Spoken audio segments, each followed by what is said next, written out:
Hi, humans, and welcome back to Humanities. Now, today we'll be studying chapter 1 of Political Science, book 1. I want you to know the pattern जिसमें मैं पढ़ाऊंगी. Beginning with chapter number 1, which is the Cold War era. अब Cold War era ये कब से कब तक थी? सबसे पहली बात हम इंट्रोडक्शन में ही डिस्कस कर लेते हैं. 1945 से 1991 is the Cold War era. Now, the topics to be covered are number 1, Cuban Missile Crisis. Okay. Number 2, what is the Cold War? Meaning discuss करेंगे. Number 3, emergence of two blocks. Most important topic. Then arenas of Cold War. उसके बाद challenge to bipolarity.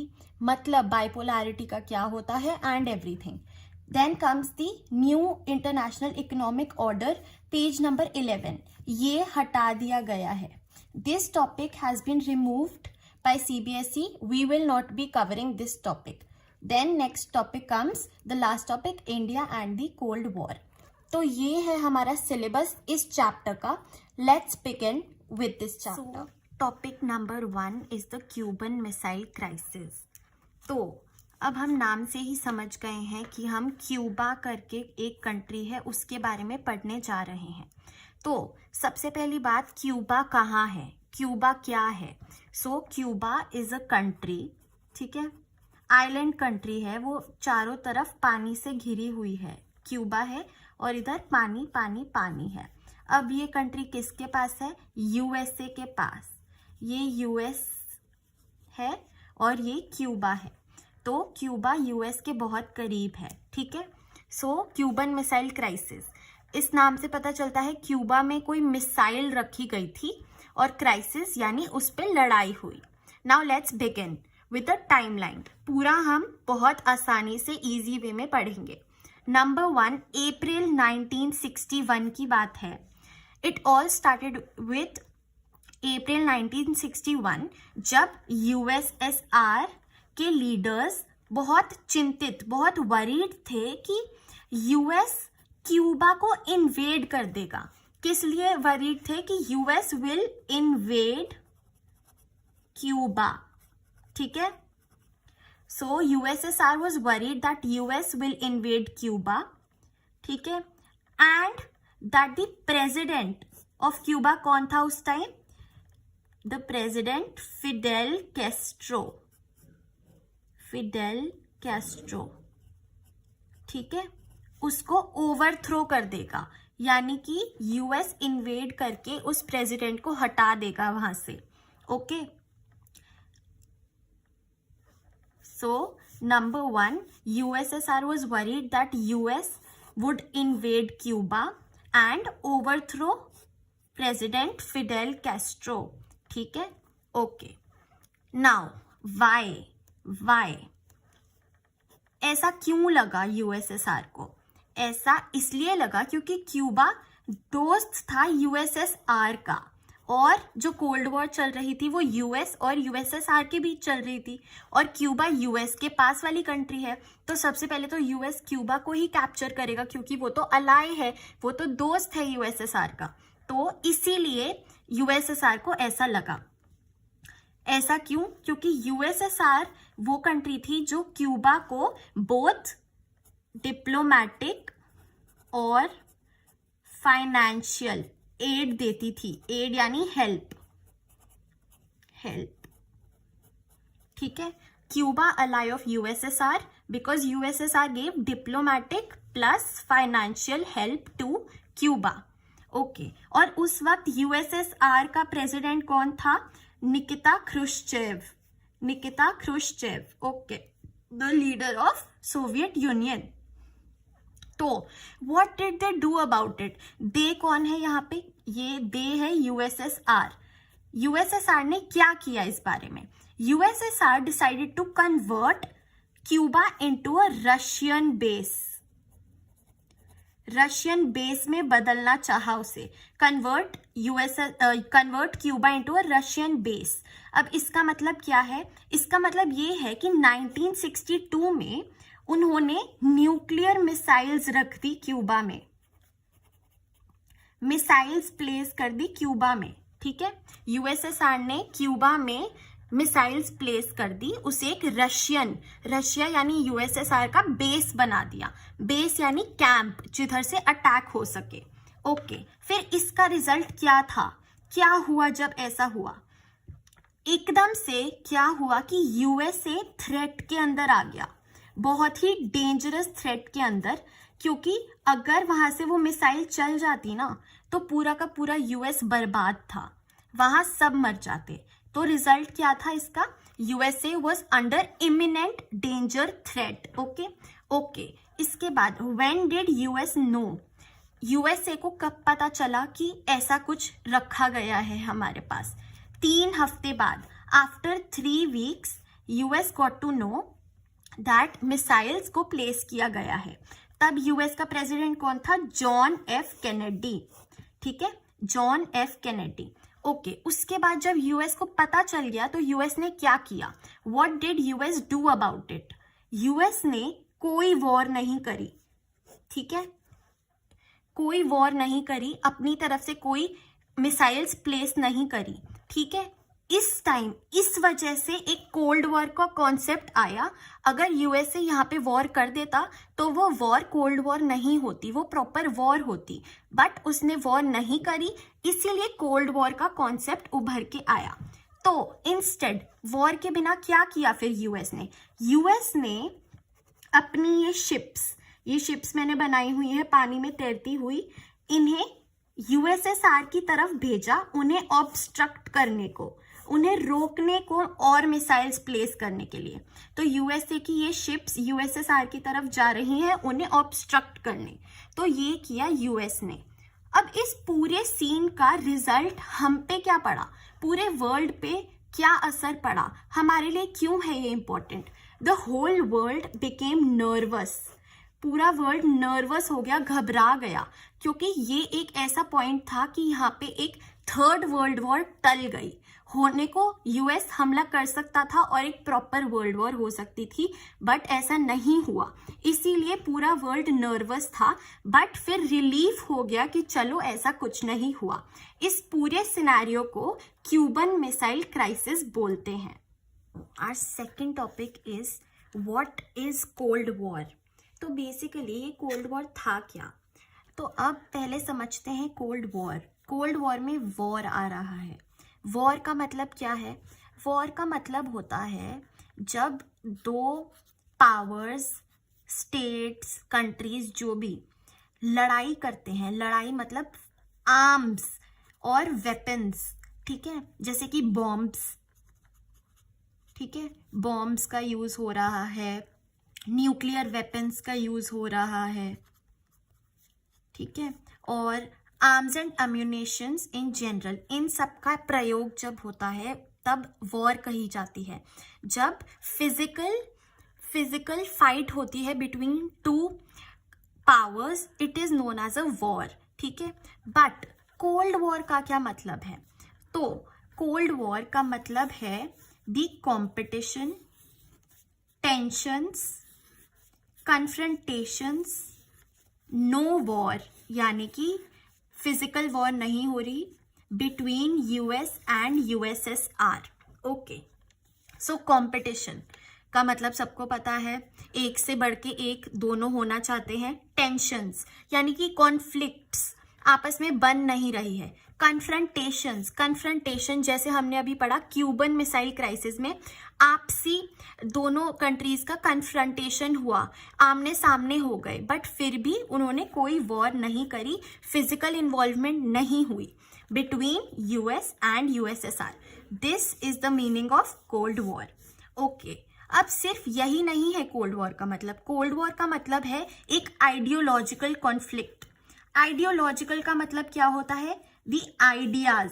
अगर मेरे ideas तुमसे नहीं मिल रहे तो मैं तुमसे उतनी अच्छी दोस्त नहीं बन पाऊंगी, है ना, हम उतना साथ में बात नहीं कर पाएंगे। तुम्हारे दोस्त वही होते हैं जिनसे तुम्हारे आइडियाज मिलते हैं। तो यही बात हो रही है यूएसए और यूएसएसआर की। इन दोनों कंट्रीज के आइडियाज मैच नहीं करते, ठीक है। ओके, अब पहले पढ़ते हैं कि इन दोनों कंट्रीज के आइडियाज थे क्या। यूएस के आइडियाज पे आते हैं। पहले नंबर 1, लिबरल डेमोक्रेसी। तो जैसे कि हमारे पास डेमोक्रेसी है, वैसे ही यूएसए के पास उस टाइम डेमोक्रेसी थी। और दूसरा क्या था? कैपिटलिज्म। कैपिटलिज्म का मतलब क्या होता है? इसका मतलब होता है कि जो कि सारे रिसोर्सेज हैं वो प्राइवेट ओनर्स ओन करते हैं। All the resources, all the components and resources are owned by private members, not the state. State मतलब गवर्नमेंट, ठीक है। कैपिटलिज्म यानी प्राइवेट इंडिविजुअल्स ओन करते हैं रिसोर्सेज ऑफ द स्टेट। अब आते हैं यूएसएसआर पे। इधर नंबर 1 पे है socialism as oppose to democracy. Socialism का मतलब है कि स्टेट के पास है सारे रिसोर्सेज का कंट्रोल और इंडिविजुअल्स के पास नहीं है। और दूसरी जो हमारी आइडियोलॉजी है वो है communism, which also means the same, that the community as a whole own करती है रिसोर्सेज, प्राइवेट ओनर्स नहीं है। तो this was the main ideological conflict between the two superpowers. Now moving forward, when did this Cold War start? When did it actually begin? So the Cold War started at the end of World War II. ये WW2 का मतलब है World War II। जब World War II खत्म हुई, World War II अब कब खत्म हुई? World War II 1945 में खत्म हुई, ठीक है। तो तब हमारा Cold War शुरू हो गया।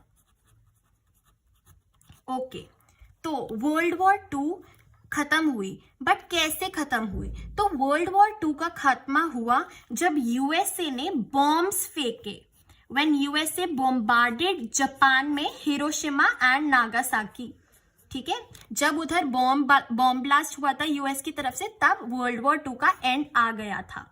नाउ यहाँ पे वर्ल्ड वॉर 2 का जिक्र हुआ है, तो हमें वर्ल्ड वॉर 2 के बारे में कुछ ना कुछ जानना ही पड़ेगा टू अंडरस्टैंड कि यूएसए और यूएसएसआर बने कैसे ओपोनेंट्स। तो वर्ल्ड वॉर 2 में 2 ग्रुप्स बट चुके थे। जैसे कि हम कोल्ड वॉर में पढ़ रहे हैं कि यूएसए और यूएसएसआर के 2 अलायंसेस थे, वैसे ही वर्ल्ड वॉर 2 में 2 ग्रुप्स थे जिनका नाम था first allied forces and the second axis powers. अब अलाइड फोर्सेस के अंदर क्या थे? यूएसए एंड यूएसएसआर साथ थे। वर्ल्ड वॉर 2 में USA and USSR were together, they were friends and not opponents. तो USA, USSR, UK and France थे अलाइड पावर्स में, और एक्सिस पावर्स में थे जर्मनी, इटली एंड जापान। तो अब समझो, जब अलाइड फोर्सेस ने एक्सिस पावर्स को डिफीट कर दिया at the end of world war, तो फिर यूएसए एंड यूएसएसआर ही 2 मेजर कंट्रीज रह गई थी, दोनों पावरफुल थी। तो इसीलिए उनमें से कोई एक चाहता था कि वो सबसे ज्यादा पावरफुल बने। इसीलिए कोल्ड वॉर सिर्फ यूएसए और यूएसएसआर के बीच में ही हुई। Okay, now another major concept of cold war is the logic of deterrence. अगर लॉजिक ऑफ डेटरेंस ना होता तो कोल्ड वॉर एक कोल्ड वॉर ना होती, बल्कि एक हॉट वॉर होती। हॉट वॉर यानी a full fledged war. Okay, now logic of deterrence का मतलब क्या है? This means that when both sides have the resources, have the nuclear power, ठीक है, दोनों साइड्स के पास न्यूक्लियर वेपन्स हैं कि वो दोनों एक दूसरे पे हमला कर सकती हैं। They can destroy each other, but वो नहीं करती, क्योंकि एंड में विनर तो कोई होगा ही नहीं, क्योंकि दोनों के पास इक्वल न्यूक्लियर वेपन है। सो दे रेजिस्ट, वो ये नहीं करते, because there will be no winner at the end of that war. Also क्योंकि उन्हें कोई फायदा नहीं होगा, वर्ल्ड पीस खराब होगा और किसी को कोई भी विनर नहीं बन पाएगा। इसीलिए सबसे पहला मतलब इसका ये है, क्योंकि दोनों साइड के पास इक्वल न्यूक्लियर वेपन है, मिलिट्री पावर है, इसीलिए कोई भी side can not afford to initiate a war. Next इसकी बात है कि it prevents war but does not prevent rivalry. Rivalry तो रहेगी ही, बट वॉर नहीं। वॉर तो प्रिवेंट हो जाएगी, बट दुश्मनी खत्म नहीं होगी।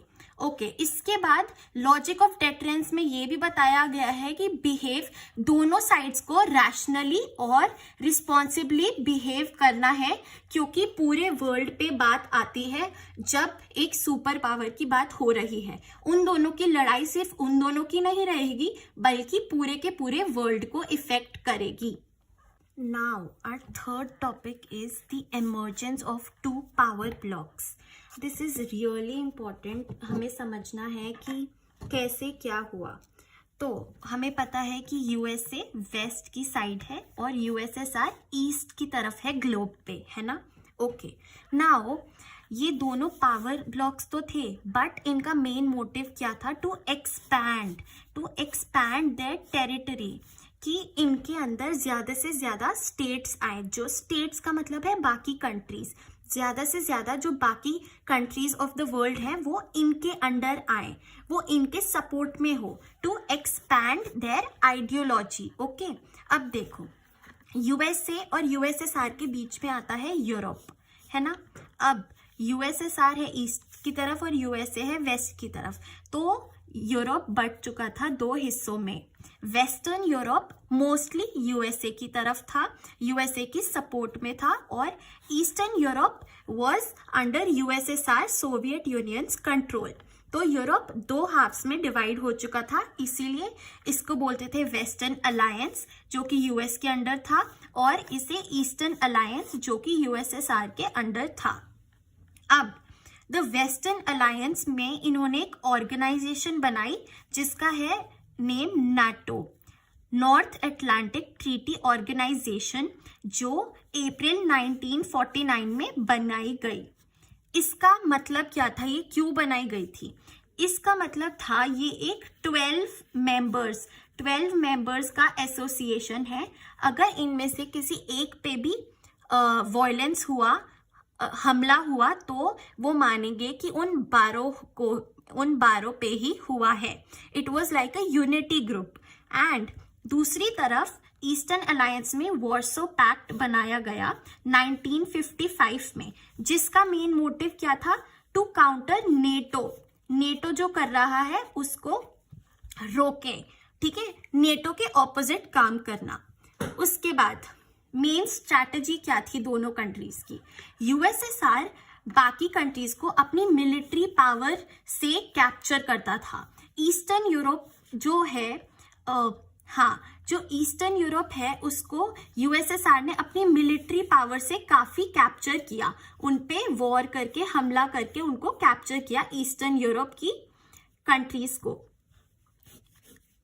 उसके बाद अगर हम बात करें तो यूएस की, यूएस ने एशिया में अलायंस सिस्टम यूज किया। अलायंस सिस्टम में क्या आता था? SEATO and CENTO. सिएटो मतलब South East Asian Treaty Organisation और सेंटो यानी Central Treaty Organisation. US used the alliance system to capture countries under his control Asia में, और ईस्टर्न यूरोप में यूएसएसआर ने मिलिट्री पावर का यूज किया। Now coming to the main point, अब हम बात करेंगे कि स्मॉल स्टेट्स को बिग पावर्स की क्या जरूरत थी, और बिग पावर्स जो कि स्मॉल स्टेट्स को अपने अंडर लाना चाहती थी, अपने कंट्रोल में और अपने सपोर्ट में लाना चाहती थी, तो बिग पावर्स को क्या जरूरत थी, क्या हेल्प चाहिए थी उनसे?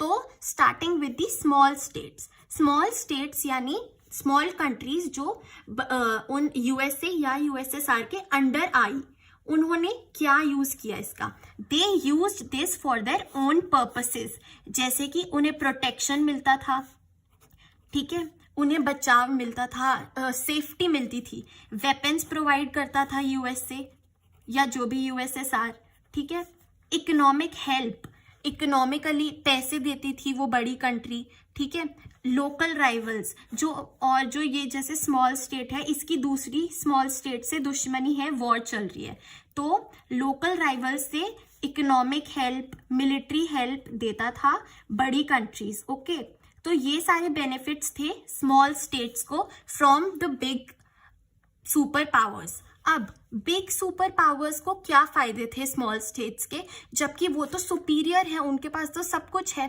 तो इसमें भी काफी कुछ था।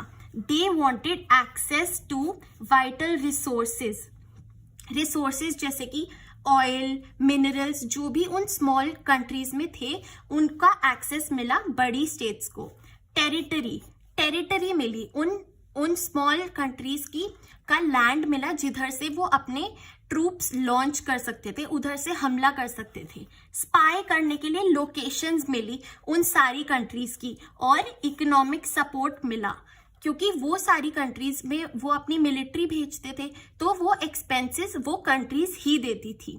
और सबसे बड़ा फायदा, आइडियोलॉजिकली स्ट्रांग हो रहे थे बिग पावर्स। बेसिकली इसमें ये था कि अगर यूएस के अंडर ज्यादा कंट्रीज आ रही हैं तो US is winning the cold war. अगर यूएसएसआर के अंडर कम आ रही है तो यानी कि यूएसएसआर हार रहा है। तो बेसिकली स्मॉल स्टेट्स जिसके पास ज्यादा होंगी वो जीतेगा, वो आइडियोलॉजिकली सुपीरियर होगा। Now our next topic is arenas of the cold war. तो अब टॉपिक से ही समझ लेते हैं द वर्ड अरीनाज, इसका मतलब क्या है। अरीना यानी places of the cold war, यानी कि आसपास की जगहें जिधर काफी टेंशंस और कॉन्फ्लिक्ट्स हुए। अरीनाज यानी कि बाकी प्लेसेस इन दोनों कंट्रीज से हटके। ओके, तो पढ़ते हैं कि कौन कौन सी प्लेसेस की बात हुई है। कोरिया की बात हुई है फ्रॉम 1950 टू 1953। बर्लिन की बात हुई है 58 से 62 तक। कॉन्गो की बात हुई है अर्ली 1960s में, और वियतनाम एंड अफगानिस्तान का भी जिक्र किया गया है बुक में। ज्यादा डेप्थ में कुछ भी नहीं है इस पैराग्राफ में, जो है I am explaining to you. Then उन्होंने बताया है कि role of NAM, non alignment movement के जो लीडर्स थे उन्होंने काफी ज्यादा रोल प्ले किया है to ease the tension between the arenas of the cold war. For example, Korean crisis में जवाहरलाल नेहरू जी का जो कॉन्ट्रीब्यूशन है it is quite exemplary. And then Congo crisis में यूनाइटेड नेशंस के सेक्रेटरी जनरल का contribution was also remarkable.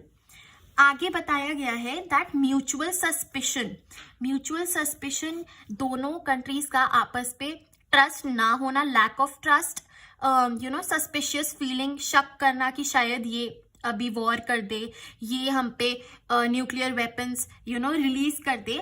This led to arms race. अब arms race का मतलब क्या होता है?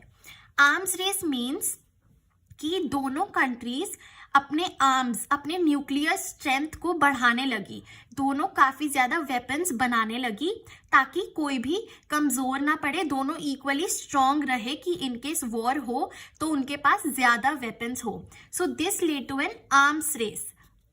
बट आर्म्स रेस से किसी का कोई फायदा नहीं हो रहा था, उनकी इकोनॉमी भी डेप्रिशिएट हो रही थी क्योंकि सारा पैसा आर्म्स में ही लग रहा था। So they decided to control this. उन्होंने एक आर्म्स कंट्रोल के लिए they decided to cooperate and eliminate arms यानी बॉम्ब्स, न्यूक्लियर वेपन्स, उन सबको उन्होंने एलिमिनेट और कंट्रोल करने का एक अग्रीमेंट किया दोनों यूएस एंड यूएसएसआर ने। अब ये अग्रीमेंट्स क्या क्या है? This can be divided into 4 parts. Starting with the LTBT, limited test ban treaty 1963 में। Then nuclear non proliferation treaty 1968। Then comes the SALT यानी स्ट्रैटेजिक आर्म्स लिमिटेशन टॉक्स। ये 2 parts में हुई थी, 1 and 2, और ये है उनके रिस्पेक्टिव ईयर्स 1972 एंड 79। उसके बाद है स्टार्ट यानी कि strategic arms reduction treaty, 2 parts में 1991 and 1992। This was all about arenas of the cold war. ये ज्यादा इंपॉर्टेंट नहीं है, एमसीक्यू आ सकता है बट ज्यादा कुछ नहीं है, इसमें मेन आर्म्स कंट्रोल का ही कॉन्ट्रीब्यूशन है।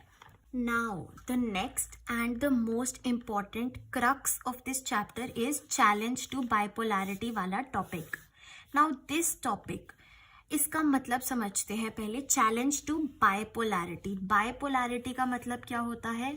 वही जो हमारी 2 कंट्रीज है, यूएसए एंड यूएसएसआर, बाय मतलब टू, पोलैरिटी पोलर, यानी कि the world was divided into two groups, bipolar, two polars, polars apart, है ना, मतलब कि the world was divided into bipolarity, two groups. But इसका एक चैलेंज आया, इसकी, ठीक है, इसके लिए एक ऑपोजिशन आया, कोई चैलेंज आया फॉर दिस बायपोलैरिटी, यानी यूएसए एंड यूएसएसआर के लिए एक चैलेंज आ गया। Now what was this challenge? This was known as non alignment movement, NAM. NAM is the biggest challenge to bipolarity. अब NAM क्या था? NAM एक ऐसा थर्ड ऑप्शन था कि अगर तुम्हें यूएस या यूएसएसआर के पास नहीं जाना तो तुम बीच में NAM में आ सकते हो, यूएसए की तरफ भी नहीं, यूएसएसआर की तरफ भी नहीं, NAM की तरफ, एक थर्ड यूनिट उसकी तरफ। तो NAM ऑफर्ड जो न्यूली डीकोलोनाइज्ड कंट्रीज थी, जैसे कि इंडिया 1947 में इंडिपेंडेंट हुआ ब्रिटिशर्स से, ऐसे ही बहुत सारी कंट्रीज थी जो कोलोनाइज्ड थी उस टाइम, किसी और पावर के अंडर थी, बट जब उन्होंने इंडिपेंडेंस गेन किया तो वो न्यूली डीकोलोनाइज्ड कंट्रीज बन गई। तो they had the choice to either join the two groups और NAM का पार्ट बन जाओ। Okay, now moving on to the founders of NAM. This, ये जो रेड लेटर्स देख रहे हो तुम, this is my trick for you guys to remember the countries name जो फाउंडर्स हैं जहां से। तो हम ये याद कर लेते हैं, IGEY बोल लेते हैं इसे अपनी अंडरस्टैंडिंग के लिए, क्योंकि हमें तो बस ट्रिक चाहिए जिससे हम याद कर पाए। तो IGEY। ओके, अब ये सबसे पहला I है इंडिया, G है घाना, E है इजिप्ट, Y है यूगोस्लाविया और लास्ट I है इंडोनेशिया। तो हमारी कंट्रीज हमें याद हो गई, 5 फाउंडिंग कंट्रीज हमें याद हो गई, IGEY, India, Ghana, Egypt, Yugoslavia and Indonesia. अब इनके रिस्पेक्टिव लीडर्स इधर हैं, इंडिया के जवाहरलाल नेहरू, घाना से ख्वामे नक्रूमा, इजिप्ट से गमल अब्दुल नासिर, यूगोस्लाविया से जोसेफ ब्रोज टीटो और इंडोनेशिया से सुकर्नो। ये हमें आंसर में लिख के ही आना है, this is very important and you need to memorise this. अब उसके बाद आते हैं कि NAM का फर्स्ट समिट कब हुआ। It was held in 1961 in Belgrade. 25 countries ने अटेंड किया था ये पहला समिट। ओके, मूविंग फर्दर, अब NAM ने क्या क्लेम किया कि ना तो हमें तुम आइसोलेशनिज्म समझो, ना ही न्यूट्रलिटी समझो। अब आइसोलेशनिज्म का मतलब क्या है? आइसोलेशन यानी कि staying aloof from worldly affairs, aloof यानी दूर, आइसोलेशन में जो वर्ल्ड में हो रहा है उससे तुम भाव ही नहीं दे रहे हो और तुम अलग से अलूफ रह रहे हो from worldly affairs.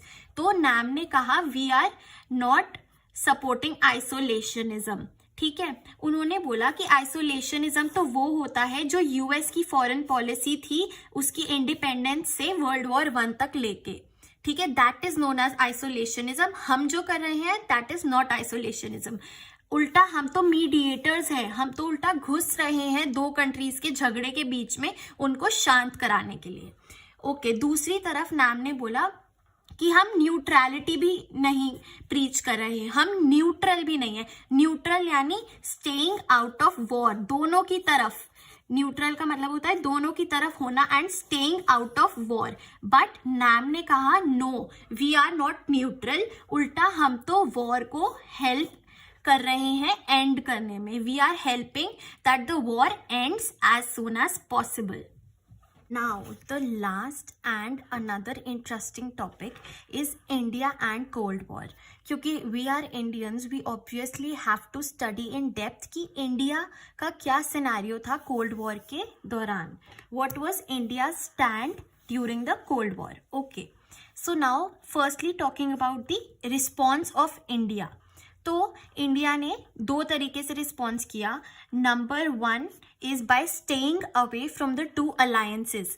India chose to go with NAM instead of the two alliances. Then the second thing is India raised its voice against newly decolonized countries when they became part of either of the big country. Okay, तो फिर India ने दो तरीके से response किया. Number 1 कि वो किसी भी यूएसए या यूएसएसआर के अंडर नहीं आई, और नंबर 2 अगर कोई और न्यूली डीकोलोनाइज्ड कंट्री उनके अंडर जाती थी तो इंडिया अपनी वॉइस रेज करती थी. Okay, then the second thing under this is India's policy. तो India's policy was neither negative nor passive. India ने मना कर दिया कि मेरी पॉलिसी ना ही तो नेगेटिव है और ना ही पैसिव है, क्योंकि नेगेटिव या पैसिव हो तो नॉन अलाइनमेंट का मतलब हो उड़ जाना, fleeing away. But non alignment does not mean fleeing away और स्टेइंग अलूफ, बट उल्टा इसका मतलब तो है actively intervening in the world politics. Okay, अब आगे इंडियाज बेनिफिट. इंडिया ने अपने इंटरेस्ट में काफी चीजें करी नैम के थ्रू. तो let's study that. The third thing is India को क्या बेनिफिट हुआ नैम में आकर. तो द ए पार्ट इज कि इंडिया ने decide, India first benefit was to take international decisions in its own interest. वो सुपर पावर या अलाइज का इंटरेस्ट में नहीं सोचती थी. इंडिया अपने खुद के इंटरेस्ट से इंटरनेशनल डिसीजंस लेता था और सुपर पावर और अलाइज को नहीं सोचता था, उनके इंटरेस्ट में नहीं सोचता था. Then the second thing is to balance one super power against the another. US और यूएसएसआर को बैलेंस पे चलना. ठीक है, वो अगर उसको लग रहा है कि एक कंट्री उसे दबा रही है, यूएसए उसे दबा रहा है, तो वो यूएसएसआर की तरफ टिल्ट हो जाती थी. एंड इसीलिए उसको कोई बुली या फिर ग्रांटेड नहीं ले सकता था, because India knew how to balance the power one against another. Now moving forward with criticism of India's non alignment movement. तो दो क्रिटिसिज्म करे गए हैं. Firstly, India stand under non alignment movement was said to be unprincipled. Unprincipled बोला गया because India refuse to take stands on international conflicts. ठीक है, it was said to be unprincipled. कोई प्रिंसिपल ही नहीं है इंडिया के, क्योंकि वो जब स्टैंड लेना होता है लेता ही नहीं है. एंड द सेकेंड थिंग कि it is inconsistent and contradictory. ठीक है, इनकंसिस्टेंट है और जो खुद बोलता है वो खुद ही नहीं करता, कॉन्ट्राडिक्टरी है. अब ऐसा क्यों कहा गया? ऐसा इसलिए कहा गया क्योंकि इंडिया सबको मना करता था, है ना, जो न्यू स्टेट्स आती थी कि तुम यूएसए और यूएसएसआर के बीच में मत जाओ, उल्टा नाम में रहो. बट उल्टा India signed the treaty of friendship with USSR in August 1971 for 20 years. ठीक है, उसने यूएसएसआर के साथ ये ट्रीटी साइन की 1971 में. तो फिर सबने कहा this can be regarded as joining USSR only, क्योंकि ट्रीटी साइन करी और यूएस के साथ तो ऐसा कुछ नहीं किया, यानी ये तो खुद इनडायरेक्टली यूएसएसआर के साथ है. बट इंडिया ने उल्टा बोला कि क्योंकि मुझे हेल्प ड्यूरिंग बांग्लादेश क्राइसिस चाहिए थी, that is why I signed this friendship treaty. 1971 में बांग्लादेश वॉर हुआ था, इसीलिए India said that is why I needed this help. Now talking about the relevance of NAM in today's world. अब NAM क्योंकि cold war नहीं रही तो relevance भी नैम का इतना कुछ नहीं है. ठीक है, बट हम नैम को क्यों याद करते हैं? क्योंकि ये एक ऐसा रिकॉग्निशन है ऑफ डीकोलोनाइज्ड स्टेट्स जो कि हिस्टोरिकल, सबका एक ही हिस्ट्री रहा है, सारी कॉलोनीज रही है. तो this is a recognition for all दो स्मॉल स्टेट्स. और ये हमें ये भी सिखाता है कि जो पुअर और स्मॉल स्टेट्स हैं वो दबने की जगह अपना खुद का भी कुछ फॉर्म कर सकते हैं. ठीक है, दे हैव द पावर, उन पे प्रेशर नहीं होता, they can rise if they want to. So this is the relevance of NAM in today's world. So guys, that is it for today's video, and I hope you're doing great and learning well. Also, I'll be really happy if you could give me any suggestions of any topic which you're facing a problem with. I'll definitely make a video on those. And also, don't forget to like, share and subscribe to my channel. It just takes 1 single second. Happy learning.